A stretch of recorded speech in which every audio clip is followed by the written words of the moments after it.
Welcome to the Above Center Leadership Podcast. I'm Marcy. And I'm Allison, and this is our chance to learn from leaders who know how to get results while staying above center. Let's get started.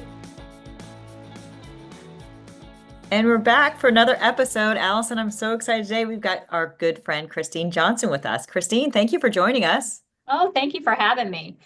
We always say that these interviews is such a privilege because we get to learn from some of the best in the industry.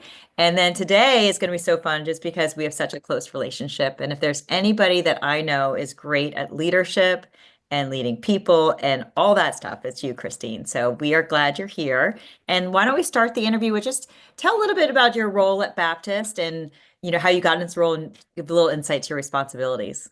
Sure. So I've been in human resources for a very long time. And about 3 years ago, I moved to Pensacola and took this role here as the vice president and CHRO. So I lead a team of about 40 people. And it is fun and amazing every single day. Well, I think there's probably no better time to be in healthcare if you love a good business challenge. There's so many things have changed with access to healthcare. And I mean, the changes are just kind of endless. So when you're thinking about leading culture and people, I know you've got your 40 direct reports, but you also HR is in charge of the whole hospital system. Can you give us insight on how you get started with creating a culture where people really care about the patient experience and doing the right thing? Sure. Well, we have something called the Baptist Way, and it really means that we're putting people first. And it's where our culture, it's what I call the secret sauce here, right? That we truly care about our neighbors and the people that we're caring for. And so our mission is helping people throughout life's journey.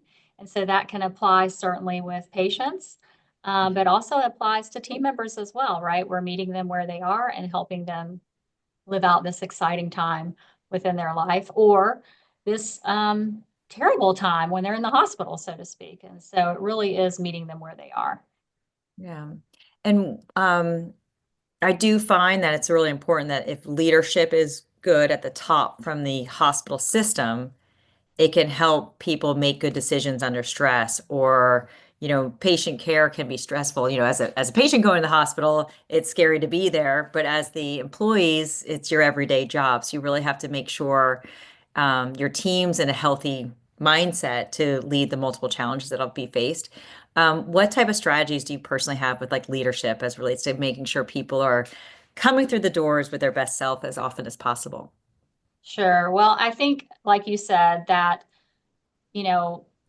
living above center is a choice, right? A choice you make every day and every interaction. And so it starts with the moment that I get up and walking through the door and how I greet the team, acknowledging people, recognizing that the work that we do is difficult, right? It can be stressful, it can be challenging. No 2 days are the same, and recognizing that and trying to help people see their true north and where they're going. And also recognizing that, sometimes there may be a barrier or an atomic bomb that goes off and throws off what we're doing throughout the day. And just centering yourself again and thinking positively and leaning on each other, right? And so if I'm having a bad moment, I have a teammate or a colleague that I can say, hey, help me recenter myself and push in the right direction, or help me see this in a different way, because we're not going to be 100% all the time. But that's the beauty of working on a team. And Christine, can you tell us, was there a defining moment that shaped the way you lead today? Sure. So I think all the way back to watching my mom growing up and thinking about her interactions with others. She always cared about the person first, and took that into consideration. And so she had a lot of energy, a lot of positive um, interactions with folks, even when things were difficult. And I, think back about her just embracing challenging situations and rallying the team, whether it was personally or at work. And I saw that work very well for her, how people responded to her. And so I wanted to emulate that. And I've had a lot of great bosses as well, who've also, I've gleaned different pieces and parts of what they do. We've also experienced some folks that, or heard stories of others who haven't had a good boss or haven't had a good team that they've worked for, and really thinking to myself, I don't want to lead like that. I don't want to be that person. And so trying to pull all of that together to determine how I want to show up and how I want to work with people moving forward. Yeah. I always say like it's so good to have an anti-role model because you get Yeah, clearer on when you really don't like that person that's or that right. person's style. Like, okay, I'm not gonna do that. And then of course Alice and I always talk about our mom and we love, that your Yeah. mom's role model. Because I do think your children are always watching and you Yes. don't know how they're learning and are so graceful as it relates to like taking on tough challenges, but never overlooking the human that's on the other side of the table or desk or anything. And I've always admired that in you, that you have such like I don't know how I'm going to describe it right now on the podcast, but I feel like you've got such like clarity of your kindness, but you're tough as can be. So like Yeah. you're not really lenient on poor results or if the expectations are being met, but you're always so kind on people. So I feel like when you're talking about your mom, I'm like, I bet you that's where she got it. Yeah. Thank you. Yes, absolutely. So, when you're thinking about, let's talk about tough decisions because it would be nice if we could be like kind and gentle all day long. But at the same time, sometimes you have to balance making really tough decisions. And I'm sure at a CHRO with everything you have to deal with, there's probably some pretty tough decisions that you and your team needs to make or implement. How do you balance like tough decisions and while keeping the team motivated? Sure. Well, I mean, I think being transparent is really important. Understanding the why the decision was made and sharing that if you can, right? And then being genuine in how I respond to that, right? It's not the corporate talk or the corporate speak. And remembering that it's we, not us and them in that conversation. And so, um, making sure that all of the team members are armed with that information so that they understand that and can process that. And then I think it's super important to paint the picture of how we're going to move beyond that, right? Where do we go next? We've had this setback or we've made this tough decision and this is changing for you, but here's what the future looks like moving forward. And I think that gives people hope and Mhm. it helps them understand what that's going to look like moving forward. And I think they so appreciate you being transparent and genuine that it makes that tough decision go over a little easier. So Christine, when you're painting that picture of the future, do you frame it in a story? Do you have a story framework or anything that helps to paint it for them? Yeah, I try to. I mean, I think people do love the storytelling piece of it. I mean, if you're just reading off the slides or you're not giving context around it, I think it's harder for them to absorb it, and they leave there feeling unsure. So if you can talk about what that would look like and give examples of that, or talk about something that happened in the past and we've overcome that tough decision, I think that's really helpful as well. It helps them absorb it in a little different way. All right, allow me to go negative for a second. Let's assume you're doing the great job of like painting the picture, connecting the why, and really trying to tell a story that people could resonate, but you just have a couple people that just can't move forward. They're stuck, they're frustrated, in our language, they're below center, and they might be behaving in a way that might not be their best self. Like, how do you help people that are good? Like you're keeping them on the team, but you just see them below center and kind of playing that victim mode. How do you help them? Yeah, so normally what I do is I try and tell them to breathe. I mean, that's the first step, right? Breathe. We're going to walk through this together. You have to name it, call it. Mhm. We are feeling stuck. You are feeling stuck. And then I do try and talk about the negative energy or that living below the line.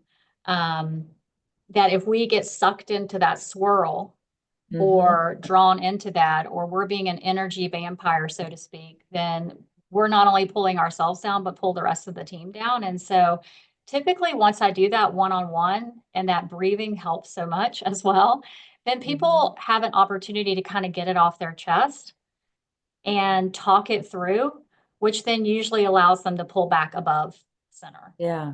as All right. well. So is that one of your other secret sauces? Because I haven't heard you say this before, but I feel like you allow people to complain, like to get it off their chest Yeah. in a Yeah. way. Yeah. Like where you really kind of listen, like you don't really correct their opinion. Well, I think if they bottle it up, then they're either going to have an overwhelming moment or it's going to trickle out this way in their actions and interactions with other people. So you have to make space for that. I mean, we can't always live positively. We try our best. So if someone's stuck, it's best to go and address it right then so they don't pull other people along with them. Yeah, so And important. naming, being able to name what you're feeling. So many times we feel like we don't have the words to actually describe what's going on inside of us. And so it comes out as an emotion or it comes out as a reaction. But giving someone the space to be able to name it and to help them describe it, it adds that clarity. And usually it will diffuse things pretty quickly because once you have a name for something, it's like, oh, now I understand. Yeah, you're so right, Allison. I do think too, sometimes it's an opportunity to help them reprioritize as well, because maybe the reason they're feeling stuck is they have, all these new tasks or this new project, and they're not quite able to understand how to prioritize. And so in that conversation, a lot of times you can talk that through. They typically get there themselves once they have the space to do it. Yeah. So it's so helpful and so important in what we do. Well, one question we always like to ask is if you have a quote that is your favorite quote to kind of keep you above center, and if you'd like to reveal your mugshot, we'd love to Yeah, so reveal the quote. thanks. Yes. So there are so many quotes that I love, but this is the one that I love the most. And so it says, live in the sunshine, swim in the sea, and drink in the wild air. And what that really means to me, the live in the sunshine is happy, light, energy. The swim in the sea to me means cool, refreshing, exotic, full of life. And that drink in the wild air really is just breathe. Take it all in, enjoy the moment. There is beauty and joy in everything we do in every single moment and every single day if we just grab a hold of it. So that's my quote. Oh, that's awesome. And it's perfect that you moved to the beach, that you're in Pensacola. Yes, it is. It It is. is. That's wonderful. So speaking of that quote and then making that quote kind of come alive to your team, I feel like in today's day and age, people are more stressed than they need to be. And a lot of times they rob themselves of their right of having joy in the moments. So how do you kind of help your team making sure that they're, you know, drinking the wild air and they're soaking it up and appreciating the journey? Well, I do think individually having that relationship with them and developing that conversation to help them recognize the joy, or I just ask questions that help them talk about things that I know are going to help them talk about things that make them happy. And then once they do that, you can see that shift um, and how they act and react. And I think that relationship and that asking those questions helps them get there. Christine, do you have a technique to getting to know your team better? It's so important when we can bring up personal, relate to somebody on a personal level and remember their names, remember their kids, know what they're going through and what they're dealing with. Like when we can create that, we have a team that's all in. Do you have a technique? Yeah, so I actually I consider myself as having a gift that I typically remember names and things about people, but that's not a gift everyone has. And so I do take notes a lot of times just to keep those bits and pieces together, especially the larger your team is, children and where they grew up and that kind of thing. I like to do check-ins with folks. And so when I first took this role, I wanted to get to know the team. And so I did check-ins, I did rounding, I did focus conversations. And so you pick up on different things through that process, but I'd like to have regular check-ins as well. And then we do a lot of team activities. So quarterly, we get together as a group and we usually have a lot of team building throughout that day. And that really helps you get to see a different side of people than what you see in the average everyday work environment as well. And so I learned at our last division meeting, we did something around extrovert, introvert, but we also did it around, do you like to text or send an email or to call people? And so I learned some things about myself, but I also learned things about the team as well. There's a lot of introverts that work in HR that are front facing, and you'd never know it because they turn it on and they're so good with people, but they need that time to sort of, recharge, refresh. But that's really my strategy to get to know folks. So those three things. So check-ins, the rounding, taking notes, and then those quarterly division meetings as well. That's awesome. Can we do a little deep dive on the rounding? So I Yeah. feel like, hospitals have to do rounding for doctors and patients. They're obviously on the floor. If anybody's overnight, they'll do the roundings, but how executives do rounding, it's such a good model that I feel like other industries could adopt. So can you describe how rounding works, maybe just for your team as well for other leaders at Baptist? Yeah, so I think it's intentional rounding, right? What's my purpose that I'm going out to talk about today? And what do I want to learn from the team? And so I feel like it's always easier if I go and just ask some questions to break the ice, introduce myself, ask how their day is going. How long have you worked here? And then usually, what do you love about your job is my, second or third question. That usually helps get the conversation going. And by that point, I know that they started here a couple years ago. They've been on this floor for X amount of time. What they love about being on the floor is the teamwork. And so then I build on that. And so that helps me. And then we can get to the stuff that might be a barrier to them or things that might make the environment better. They feel more comfortable with me because we've developed trust in that first few minutes. And your title often has like a wall around it, like CHRO Sure. title or any of the C-suite title. Like a lot of times employees are, you know, there's always a story, between the separation. How does rounding kind of make sure you humanize your experience that it's like Christine and it's Yeah. not the title? Well, I do think when you round in a group with other senior leaders, I think that can be really intimidating. And so I like Mhm. to go individually. Sometimes I take candy as well because that's always a perk to start a conversation. But I don't necessarily say what my title is. I Mhm. just say I'm Christine from HR, or I'm Christine and I'm rounding. And so sometimes I leave that out as well. But one of the beauties I think of working where I work is all of our senior leaders do that. And team members know our CEO. They Mhm. know him. They know him by his first name.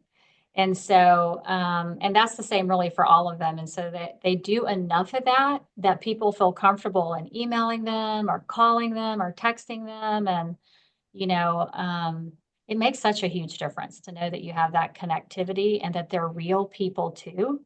Mhm. I think that is important in the culture and building that open communication And as also just well. being present. Like I know you said it Yeah, was intentional, which is great. It's so true. And then but being visible all the time. And then knowing that that's accessible, that at any moment they could, I always think of, I always say like when we're leading at an organization, you got to think of how is this employee talking to their spouse about their right. experience? Because the spouse is always saying, you should talk to, and do they have that type of invitation to always do that? So that's awesome.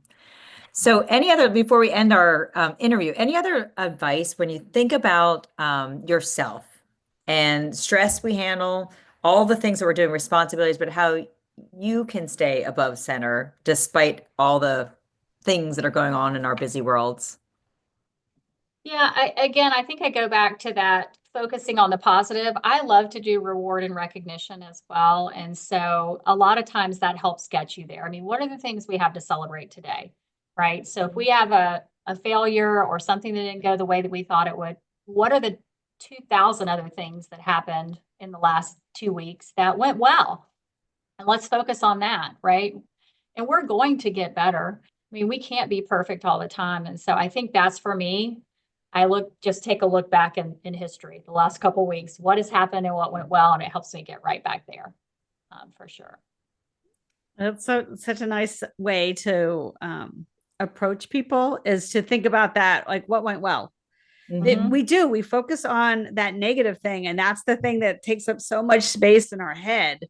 Mm-hmm. So helping people to reframe and look at that, like the things that did go well. I know a lot of people will journal down the things that went well so that they can reference them when things go bad. Right. And we get cards and letters and emails and things like that. And I save those. I'm looking at them up here, actually. I sit them up here. So when I come in and I see those first thing, so it helps reset that as well. And at any moment, if something's not going well, I can pull one of those down and say, okay, here's something that went really well. Here's somebody who's very appreciative of what we did, or that project or whatever the case may be. And so that helps as well. You keep that little I clock. always think of like when you're running through the mud, you're Uh-huh. accomplishing so many things along the way. And if people take the time to pause and like write the note or give you the accolade or something like that, so then that way you can have the memory wall. Because at the end of the day, like we're not ever really finished with our challenges. Like No, next year we'll have new challenges, but at some point you got to look back and be like, well, the mud used to be a lot worse, or that's right. whatever. Look, just the wisdom that you have to know how to navigate it and then not lose sight of it, which is so important. Yes, agreed. Well, Christine, this has been such a great conversation. We always enjoy being with you. And so Yeah. thanks so much for joining us with the Above Center. And I think we should all take a break and enjoy that fresh sunshine outside now that's heading into summer. Yes, I agree. Thank you so much for having me. I really appreciate it. All right, let's talk about her quote. Live in the sunshine, Swim swim in in the the sea, sea and and drink in drink the the wild wild air. air. It's Exactly. so true. Like life should be more fun. Life should be more fun. It's so funny too how what it meant to her was different than what it would mean to me. So to me, I'm like, I love the live in the sunshine. That's like just soak it all in, like soak in life. And then swim in the sea to me is like it's a big sea. There's so many different places to explore. Don't stay in your own little lagoon. Like go out and explore and then drink in the wild air because we have no idea what's going on in the next 5 minutes or the next year. Like just go with it. Like flow with the air or wherever it takes you. I love it. I love it. Yeah, it is funny because I was kind of mine, like live in the sunshine to me, it was like relax. Like, you know, when I'm in the sunshine, I'm like reading a book or something like that, and like just outside and just relaxing and like live, like enjoy it. And then just moving into like just being more playful. What about swim in the sea for you? Well, it's funny. I live at the beach and every day I'm like, I put on my swimsuit. I'm like, I'm going to the ocean. I get there. I'm like, oh, it seems really cold. I have not been in the ocean as much as I should be, but maybe that's why I skipped that one. All right. Well, so fun to be with you, Allison. Always better together. That's right. Learn more at thererebelcompanies.com. That was fun.